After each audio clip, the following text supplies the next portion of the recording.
So welcome back sa aking YouTube channels talaga, YouTube channel guys. So back to reality, back to normal guys. At thank you Lord dahil medyo okay na talaga ako guys. Yung natitira sa akin guys, yung hingal na lang talaga. So nakokontrol ko na yung hingal guys, kasi pag napapagod ako, parang pinapahinga ko. Tapos iniwasan ko din minsan yung magalit, dahil pag nagagalit ako, nagpapalpitate yung dibdib ko. So yun muna yung mga iniwasan ko ngayon, stress. Pero alam mo guys, minsan hindi talaga maiwasan yung may stress, kasi sa araw-araw nandiyan talaga yung kaakibat ng mga problema. So ngayon pala guys ay mag-arrange ako nito. Diniliver na Argentina kahapon pa to. Yung iba mga naayos ko na kahapon. Excuse me. Yung iba nandito pa dahil hindi nila ginalaw, dahil pipresyuhan ko pa kasi ito. So medyo maayos na yung tindahan namin guys. Maayos na yung mga display dito banda. Nung nagkasakit talaga ako guys, sila lang talaga dito. Pinabayaan ko muna dahil hirap talaga ako huminga nung time na yun guys. Siguro guys, kung tawag dito, kung nagkataon lang na yung mga lockdown na bawal kasi sabihin yung yun. Basta kung nagkataon lang na gano'n yung mga lockdown na napakahigpit, siguro wala na ako. Tapos guys, kaya pala kami napauwi ng Bicol dahil bukod dun sa hika ko, tawag dito, bukod dun sa hika ko, may taka ako kasi yung mga laboratories ko, lahat naman siya clear. Bukod tangi lang sa x-ray ko na nakitaan ako ng sa hika, at saka nagpulmonya ako guys. So ang dami kong naramdaman na akala ko guys hindi na talaga ako mabubuhay ng mga time na yun. Nagkahabilin na ako sa asawa ko kasi pakiramdam ko katapusan ko na talaga. So umuwi kami ng Bicol dahil pakiramdam ko yung aking sakit ay hindi siya lahat magagamot ng doktor. So yun yung purpose namin, bakit bigla wala yun sa plano na uwi dapat ng Bicol. Ako na lang nagdesisyon nun na kailangan makauwi ako ng Bicol dahil ramdam ko sa sarili ko na yung sakit ko hindi lang siya hika, may kasama pa. So alam nyo na guys kung ano yung tinutukoy ko. So pagdating namin ng Cubao guys, dahil nag-commute lang kami nun, hirap na hirap talaga ako. Buti na lang may nakilala akong lalaki na nagpatulong ako dun sa bagahe namin, kasi yung asawa ko nauna na siyang bumiyahe nung araw na yun kasi nagmotor lang siya. Kaya siya nagmotor kasi pagdating namin sa Bicol, hindi mahirap yung transportation namin pag namalengke, kasi mahal na yung pamasahe sa Bicol guys. Yung mga jeep doon, mga tricycle, mahal kontrata. Medyo mga 10 minutes mo siya babayahiin sa motor kung may motor ka.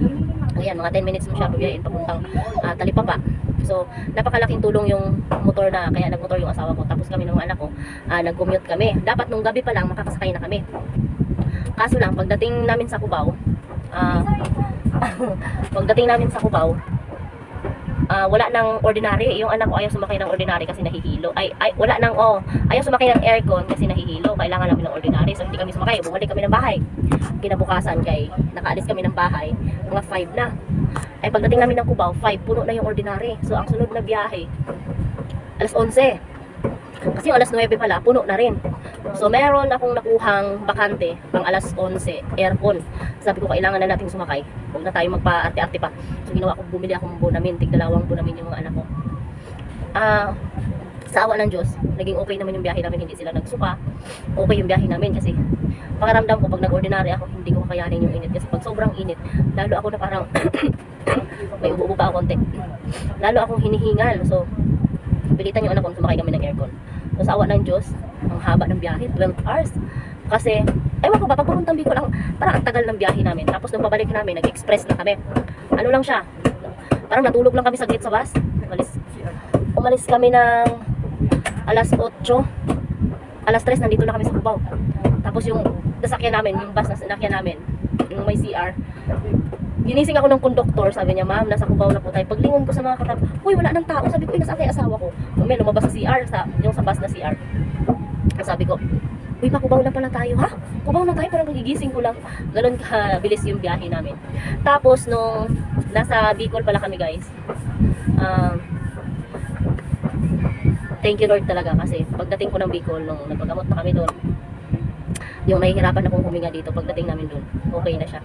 Hanggang ngayon, nagpapalakas na lang ako ng aking katawan katawan. Medyo okay naman na ako. So, ang lesson na natutunan ko din guys, na huwag abusuhin yung katawan kasi napapagod din siya. Sobra kasi yung parang anong tawag dito? Parang hindi ko binigyan ng pahinga yung aking katawan. Parang inubos ko lahat sa trabaho dito sa tindahan, pagdating sa bahay. Marami pa din akong gagawin. So, parang naghalo-halo na din lahat.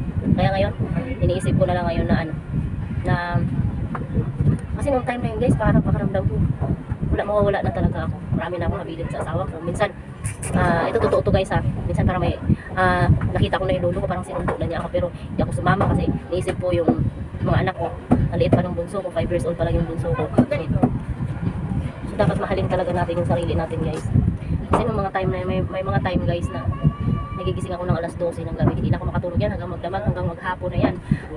Tinititigan ko yung asawa ko, yung anak ko. Diyos ko Lord, sabi ko huwag mo muna akong kunin Lord kasi ang liit pa ng bunso ko.